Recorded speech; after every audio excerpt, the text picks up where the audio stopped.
The groom's family treated me like a server at the party. Get more wine, they ordered, so I revealed I own the hotel chain and kicked them out. The security guy gave me the expression of someone who had just escaped from Iraq. I could almost see him figuring out my net worth, which was roughly $5 and some spare change, as his gaze moved from my faded trousers to my old college sweatshirt. With all the power of someone who had been in this position for precisely 5 days, he moved forward and blocked my way to the main entrance of the Grand Meridian Hotel. His grin could have curdled milk when I told him I was come for the Wong Ashford engagement celebration. He actually laughed, gesturing with his thick finger to the side of the building where a small sign said, "Service Entrance." Apparently, the help needed to use the appropriate door. My name is Ava Thompson. I'm 29 years old. Standing there in my purposefully casual attire, I probably appeared to have gotten lost while delivering takeout.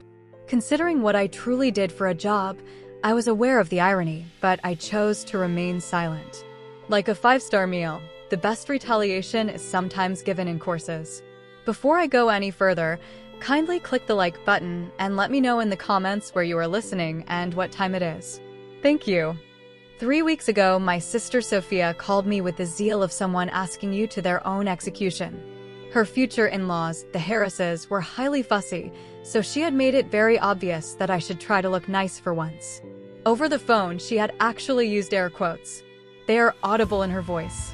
In addition, she casually said that since the Harrises were old money and wouldn't comprehend internet jobs, perhaps I shouldn't bring up my small web business. The security guard's radio was sparking with importance as he continued to stare at me.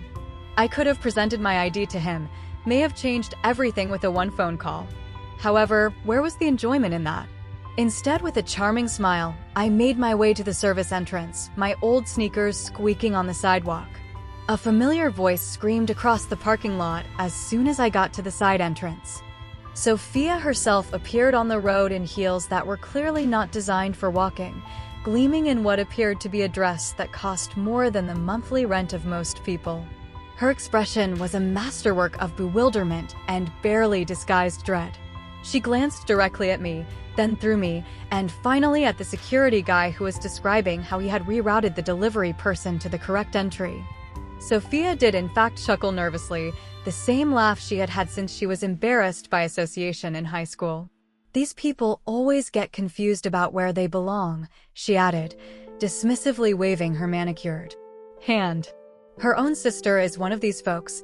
I walked through the service entrance with my head held high, biting my tongue till I tasted copper. The kitchen was in disarray. It smelled of pricey beef and garlic and was pure, lovely chaos. Before I could object, Wellington, a sous chef, pushed an apron into my hands, thinking I was the replacement server they had been expecting. After glancing at me, the head chef, Gordon, a giant who seemed to speak only in French profanity and dejectedly said, I was on shrimp duty. In a matter of minutes, I was elbow-deep in crustaceans, peeling and deveining them as if my life depended on it. The new member of the kitchen crew was hardly noticed by the other employees. They were too preoccupied with chatting about the catastrophe that was taking place upstairs. It seems that Sophia had already returned 3 deliveries of champagne because they weren't sufficiently champagne-colored. The servers were placing wagers on the number of times she would decide to rearrange the napkins. The celebration hadn't yet begun, and there were currently 6 people present. In that kitchen, I discovered more about my sister than I had over the 5 years of intermittent family dinners. She had been threatening the employees for weeks with her demands, requesting that the flowers be flown in from Ecuador since the local roses looked too ordinary, and altering the menu 12 times. The pastry maker was moved to tears by the engagement cake design, according to a server. However, the Harris was what the younger servers referred to as the real tea. They said that the money was so ancient that it had all but decomposed. After spending 40 minutes describing how their family had been throwing parties since before the hotel was even constructed, Mrs. Harris had come earlier to check out the space. We might need to set up a memorial table because she had mentioned so many deceased relatives. Sophia appeared in all her bridezilla glory as the kitchen door sprang open as if someone had kicked it. Somewhere, someone had done something awful, like breathing incorrectly, because her face was that special shade of crimson. With her heels clicking like irate typewriter keys, she went across the kitchen and demanded to know why the champagne hadn't been chilled to precisely 36.5 degrees. Sophia wasn't interested in facts, so David tried to explain that the champagne was at the ideal serving temperature. She wanted what she desired, which was perfection that would please the Harrises. I was wrist-deep in shrimp when she raced past the prep station, near enough for me to smell her perfume, the same one she had taken from my apartment 3 years prior, and she never came back. She didn't even look in my direction. I was just another invisible hand that helped her get the day she wanted. One of the servers whispered that the Harrises were already upstairs telling everybody who had listened that their son could have performed better when she stormed back out. The child doing the dishes chuckled and claimed to have heard Mrs. Harris talking on the phone in the restroom about how to persuade her son to call off the engagement before it was too late. My thoughts were racing as I continued to peel shrimp. The Harris family is attempting to ruin my sister's engagement. The workforce is terrified of Sophia. I hadn't even reached the major event yet, and this was already becoming quite the soap opera. I completed my shrimp duty. With my apron still on, I slipped out of the kitchen after telling Gordon I needed a restroom break. I needed some alone time, therefore it was ideal that the service elevator was empty. Instead of pressing the button for the party floor, I pressed it for the executive level, which is my level, the penthouse floor. I purchased the Grand Meridian Hotel chain 3 years ago. Not just this hotel, but all 12 establishments nationwide. My holding firm, KU Enterprises, had handled the transaction, and I purposefully avoided using my name on the majority of the documentation.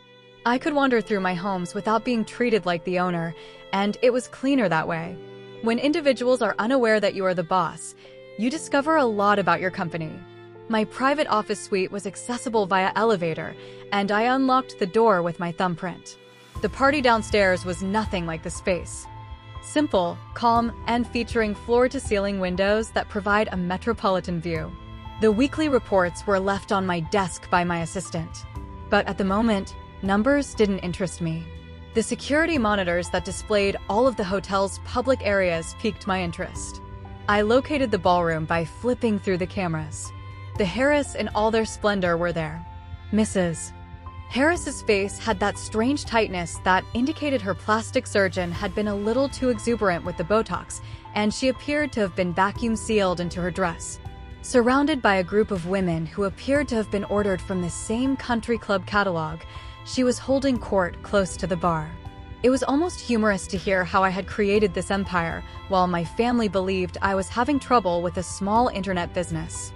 In retrospect, Sophia had been really proud of her marketing position at a mid-tier company, and she was always eager to share job listings and career advice with me that may be more appropriate for someone with my little experience.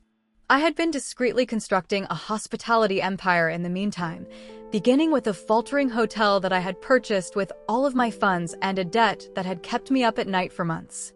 Although I had learned the business from the ground up and had done a lot of the work myself, the refurbishment had been difficult. Until I had a portfolio that would make those old Harrises cry into their trust funds. That hotel had led to another, and then another. Please take a moment to subscribe to the channel and leave a comment if you're still enjoying this story of family strife and undiscovered triumph. You have no idea how much your support helps. And I assure you that the best part is still to come. I caught a glimpse of something intriguing as I zoomed in on one of the security cameras. It wasn't Gordon or anyone I knew from the kitchen, but Mrs. Harris was engaged in a heated discussion with a member of the catering crew.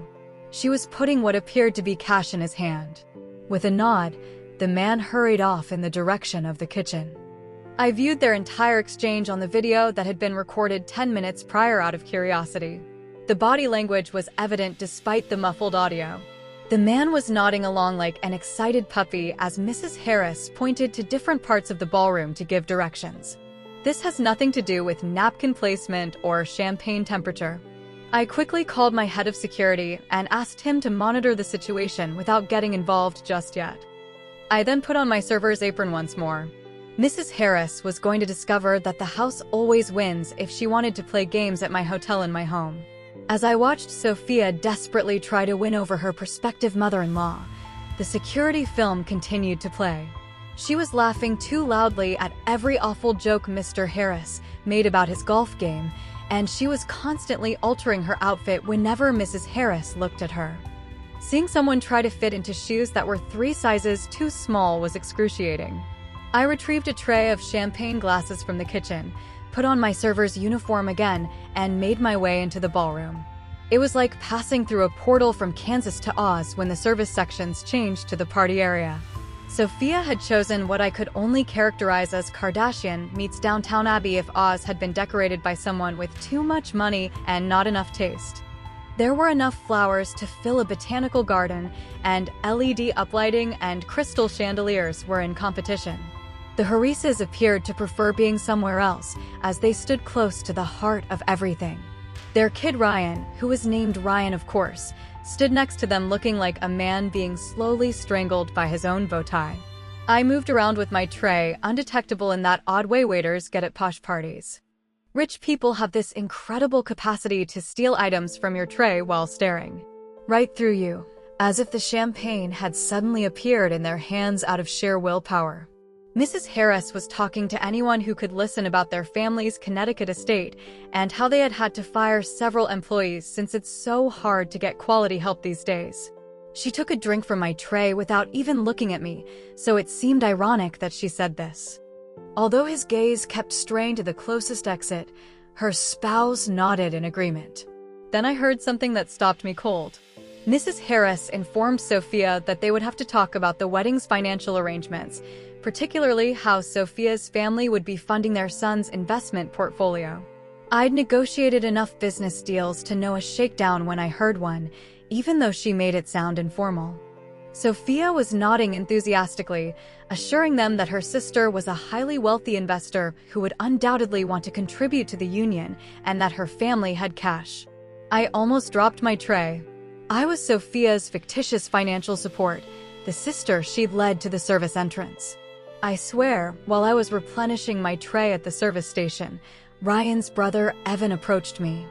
He was the kind of person who believed that his trust fund made him desirable, sporting a smile that had likely been inspired by 19-year-old Instagram models and slicked-back hair. Reeking of entitlement and cologne, he went in close and inquired as to if I had breaks or if I was working this party all night. I assured him that I would work till the task was completed. In fact, he gave me a wink. Winked like if we were watching a lousy romance comedy in which the servant girl and the rich boy fall in love. He urged me to find him later if I wanted to earn some real money after slipping what he likely believed to be a small $50 bill onto my tray.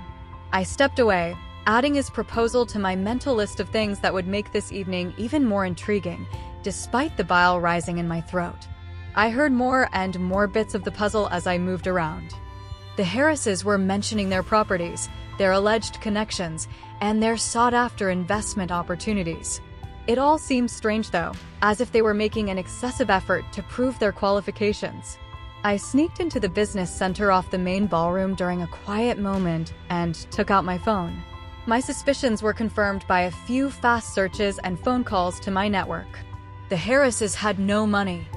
Not only were they a little short on cash, but they were also deeply in debt, selling the family silver broke. There were 2 mortgages on their property. They had liens against them from several creditors, and their investment portfolio had been liquidated 2 years prior. All of a sudden it made clear. Sophia wasn't good enough for them, therefore they weren't attempting to call off the wedding. They believed Sophia's family was wealthy, therefore they were desperate for it to occur. Mrs. Harris did not refer to the financial arrangements as contributions. They wanted to be rescued. I almost burst out laughing at the cosmic humor of it all. Here were the Harrises, secretly hoping that my sister's fictitious wealthy family would keep them out of debt while they gazed down at everyone through their surgically altered noses. And here was Sophia pretending to be someone she wasn't in order to win over those who were putting on even more of a front. I resumed serving champagne, but this time I was listening intently. Mrs. Harris was becoming more daring, telling her friends that Sophia's family would be funding some of Ryan's endeavors. Unaware that she was being used as the pawn in a scam, Sophia stood close by, grinning and nodding. With every round of drinks, the celebration was getting louder and louder. I saw the man, Mrs. Harris had bribed earlier, palming what seemed to be a USB disc while he was doing something suspicious close to the sound system. I had to choose between letting whatever sabotage she had planned happen and stepping in to stop it. At that moment, I noticed David, my general manager, waiting at the ballroom entrance, holding a folder and wearing a worried look. I knew very well what was in that folder, and he was looking around the crowd for someone. David was here to quietly handle the Harris check for the party, which had just bounced. It was going to get rather interesting that evening. Slipping back into the business area, I made a string of phone calls that, if Sophia had known, would have made her head spin. First, my CFO, who validated my suspicions regarding the Harris family's financial status. They had roughly 4 weeks left before their Connecticut estate was foreclosed. Secondly, my legal staff began drafting documents that could be useful in the future. My general manager, David, who was still standing at the ballroom entrance like a worried father at a teenage party, came in third and most crucial. I instructed David to wait half an hour before contacting anyone regarding the return check. I could hear the bewilderment in his voice, but he agreed. He trusted me enough not to question me, even though he sensed something wasn't right. Because of this, he was well worth his 5-figure salary, which, incidentally, was likely more than the Harris family had in all of their accounts put together. Sophia had taken up the microphone back in the ballroom and was expressing gratitude to everyone for attending the celebration of their love. I saw Mrs. Harris's face twist into what would have been a smile if her face could still move in that manner when she used the phrase joining of two great families. She appeared to be attempting to answer a challenging math problem because of the Botox. Sophia continued by expressing her gratitude for finding Ryan. How well matched their families were. Then came the worst part. She revealed that her incredibly successful investor sister was watching everything in secret tonight and would later make a big announcement regarding the wedding. I almost choked on my own regurgitation. I was just a prop in Sophia's imagination. I had no idea that I was 10 feet away, carrying a dish of crab cakes that nobody was eating since Mrs. Harris had loudly declared them to be pedestrian. There was no doubt that the USB drive guy from earlier was up to something. I recognized the setup when he hooked anything into the speaker system. Based on the sneer on her face, whatever audio file Mrs. Harris had handed him would begin to play in around 10 minutes. There would be no wedding bells. I texted my head of security to back up all of our security footage from the last 2 hours and download everything from the USB before it could start playing. Mrs. Harris was going to find out that she had chosen the wrong hotel to act dirty if she wanted to. Evan Ashford cornered me once more next to the service station, this time placing his hand on my lower back while he talked about his cryptocurrency endeavors and how, if I were kind to him, he could alter my life. His proposal was rendered even more pitiful by the fact that cryptocurrency had plummeted 3 months prior, and his endeavors were most likely worth less than the lint in my pocket. Before I did something that would undoubtedly expose my cover, I told him I needed to refill my tray and left. For instance, tell him how many times I could purchase and sell his whole family. Gordon appeared as though he had just escaped a battle when he came out of the kitchen. It seemed that he had received a number of conflicting messages from Sophia regarding the dinner service. It was first moved up by 30 minutes, then back by 45, and finally restored at the same time, but with an entirely different menu. I didn't blame the kitchen crew for being ready to rebel. Gordon was instructed to serve dinner at the original time and with the original menu after I made an executive decision. He gave me a doubtful glance. I was just the shrimp girl who had come in from the street after all. However, he must have been persuaded by something in my tone because he nodded and withdrew to his realm in the kitchen. My phone now had the surveillance footage I had asked for, and it was even better than I had anticipated. In addition to bribing someone to ruin the celebration, Mrs. Harris was caught on tape searching Sophia's pocketbook after my sister had left it at her table. She had taken a picture of something inside, most likely Sophia's ID or credit cards, the kind of data you need for a credit report or background check. With a folder in hand, David finally made his way into the ballroom and started to navigate the crowd. The band was performing generic jazz, which is the musical equivalent of elevator wallpaper, and all of the songs sounded the same. With Sophia's parents appearing to prefer watching Jeopardy at home and the Harris family looking majestic in their borrowed finery, I watched him make his way to the head table where both families were seated. David likely asked Ms. Thompson to talk about a serious issue as he leaned in to speak softly. Sophia's face lit up, and I saw it. Of course, she thought he meant her. She straightened her clothes and got to her feet, prepared to deal with whatever small disaster had occurred. David, however, passed her by. I knew the time had arrived as he continued to move and look around the room. I put my serving tray down and walked over to him. David was no longer paying attention when Sophia said that he must be perplexed and that she was Miss Thompson. He had seen me. More valuable than all the hotels in my portfolio was the expression on Sophia's face when David came up to me, dressed in my discolored server's apron and with my hair tied back in an untidy bun. Like a fish that had just realized air wasn't water, her mouth moved back and forth. David nodded professionally as he handed me the folder and Ms. Thompson. We have a situation with the Harris party payment. The check has been returned for insufficient funds. He said this loudly enough for the tables around me to hear. You might have heard a pin drop from space in the ensuing utter quiet. In roughly 3 seconds, Sophia's expression changed from bewildered to mortified to furious. She began yelling that security had to take me out right away because my pitiful attempts at humor were spoiling her celebration. At that point, I fulfilled a desire I had had all evening.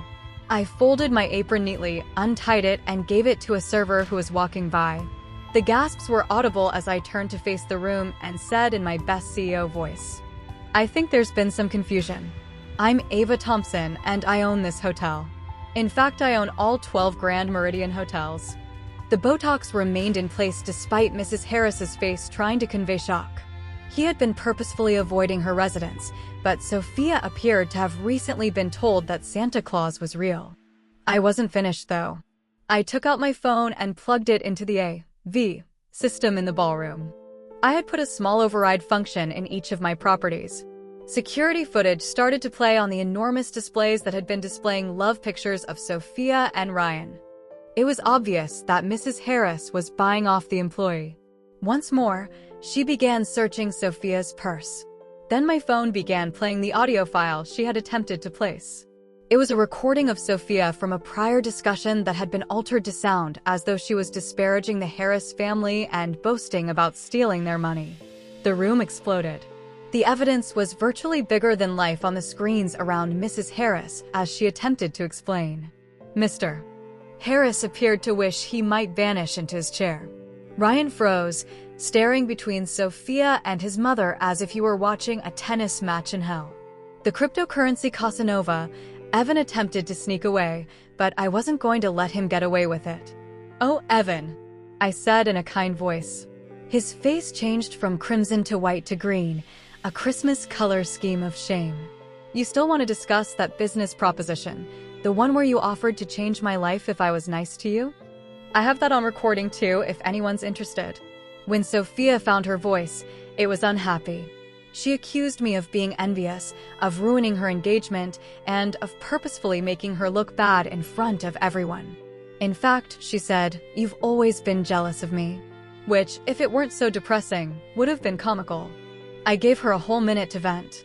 Her ability to fit so many accusations into such a short period of time was very astounding. I then displayed the folder that David had provided me. I said simply, "The Harrises' check bounced. The cost of this celebration is beyond their means. Public records actually show that they have little money for anything. The family estate has 2 mortgages. About 10 credit cards were maxed out between them, and Ryan's trust fund ran out 2 years ago." Mrs. Harris attempted to object, but I used my phone to access the public records and also displayed them on the displays. Anybody who chose to investigate may find publicly accessible information, such as court documents and property records. I went on. "You were going to use Sophia for money. You believed I had money, and you believed her family had money. You were somewhat correct, though. You won't get a dime of the money I do have." Sophia had changed from furious to heartbroken when I turned to face her. From the beginning, they have been manipulating you. To investigate our family, Mrs. Harris engaged a private investigator. The invoice is right here with me. By the way, it was charged to a credit card that is currently over its limit. There was mayhem in the room. Whispering was going on among the guests. Some were using their phones to record in public. The Harris family appeared to be melting into their seats as well. However, the best was still to come. I said, "Now let's talk about the bill for the party tonight. The whole cost, excluding gratuity, is $40,000. I have two choices because the Harrises are unable to pay and because this is officially their son's engagement party. First, I report service theft to the police. Or two, the Harris family can discreetly depart now, and if the wedding is still planned, I'll cover the expenses as a wedding present for my sister." Ryan shocked everyone by speaking up at last. With tears in his eyes, he turned to Sophia and claimed to be unaware of his parents' plots. He acknowledged that he was aware of their financial situation, but he believed they were managing it honorably, rather than by attempting to defraud his fiancé's family. Sophia's meticulously applied makeup was streaming down her face in designer streams as she sobbed. For the first time that evening, she gave me a serious look and said in a whisper, "You own this place. All of them." I asked, "Your online thing?" Because I had developed a platform to handle hotel reservations online. I clarified. I bought my first hotel and then another with the money I made from it because it was so successful. I tried to explain the full chain to you several times, but every time I brought up work, you would shift the topic. The Harrises were making an effort to disappear in silence. I still needed to play one more card though. The man you bought off to ruin the party, Mrs. Harris. Actually, he is a member of my security team. Your entire chat, including the part when you talked about wrecking the party to make Sophia seem bad so Ryan would call off the engagement, is captured on camera. Do you want me to perform that for everyone? She seized her husband's arm, gave a ferocious shake of her head, and almost fled. Evan muttered something about how this was all a misunderstanding before attempting to follow. Do you recall the security guard at the start of the evening was standing near the door, and I nearly felt horrible when I saw the horrified expression on his face when he realized who I was. Nearly. After that, the ballroom was emptied out really fast, and finding out that the venue is owned by the bride's sister and the hosts are broke is the worst way to ruin a celebration. Surrounded by pricey centerpieces and dashed hopes, Sophia and Ryan sat at their table. My parents, who had been silent the entire time, were staring at me as if I had just declared that I was from Mars. At last, Sophia got up and approached me. I anticipated another outburst, and her shoulders were trembling. Rather, she put her arms around me, cried into my shoulder, and used her makeup to destroy my old college sweatshirt. She kept saying, "I'm so sorry. I really apologize. You weren't someone I recognized. I didn't. I had no desire to see you. I was so preoccupied with becoming someone I'm not that I failed to recognize you for who you truly were." She was still my sister in spite of everything, so I gave her a hug in return. "You want to know the really sad part?" I responded. "If you just asked, I would have helped. No questions asked. That's what family does." Ryan cautiously came up to us, as if he thought I may also kick him out. However, it was evident to me that his parents' actions had truly saddened him. He volunteered to work to cover the costs of the celebration, apologized excessively, and said he understood if Sophia wanted to call off the engagement. Sophia turned her gaze from him to me, and back again. She stated quite frankly, "Your parents are terrible. Like, spectacularly terrible. But you stood up to them. And you're nothing like them. So, if you still want to marry me knowing that I'm not rich, that I've been pretending to be someone I'm not, and that I've been horrible to my amazing sister, then yes." I had never witnessed a more romantic proposal acceptance, but it was honest. More than anyone had been that evening. The following day, I made Sophia an offer of employment. Not out of sympathy, but because anyone who could plan an event with so many moving parts, even if it was a complete failure, had the abilities Sophia needed to develop humility and respect for others. And in the hotel business, there's no better place to start than at the bottom. I informed her that she would be working in every department, including the kitchen, housekeeping, front desk, and everything else. With mascara still running down her face, she nodded enthusiastically. "You're going to learn this business from the ground up, and you're going to apologize to every staff member you terrorized today." Ryan stated that rather than relying on his family's reputation, he wanted to work and make his own money for once. I assured him that our accounting department will have something to offer. It turns out that his parents had never permitted him to use his finance degree. As I was walking away, the security guard from the start discovered me. He may have set a record by apologizing almost 12 times in 30 seconds. He was only carrying out his duties, I reminded him. But perhaps the next time he should focus on people's faces rather than their attire. I thought his head could fall off from the force of his nod. Gordon and the kitchen crew received full pay for the remainder of the evening off in addition to a bonus for handling Sophia's mayhem. The flowers were given to a nearby nursing home, and the celebration food was donated to a local shelter. The Harris's dignity was the only thing wasted, and they didn't have much of it to start.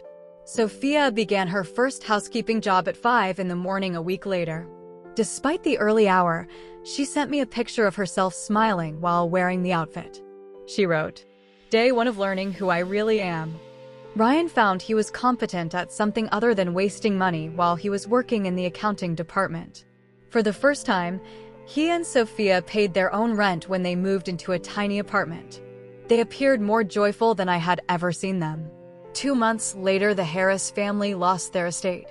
Mrs. Harris attempted a defamation lawsuit against me, but it's difficult to prove defamation when everything that has been stated about you is accurate. Additionally, they are shown on tape moving to Florida, where they are presumably attempting to defraud additional gullible families with daughters who are qualified. Among my employees, the security footage from that evening became legendary. It became our unofficial training film on how not to treat people once someone set it to music. Gold digger, of course. A year later, Sophia and Ryan were married in a modest ceremony held in the grounds of my hotel. Just two people who had discovered the hard way that being authentic is always preferable to acting like someone you're not. No lies. No pretension. Sophia was adamant on making her bridal entry through the service entrance. "That's where my real journey started," she remarked.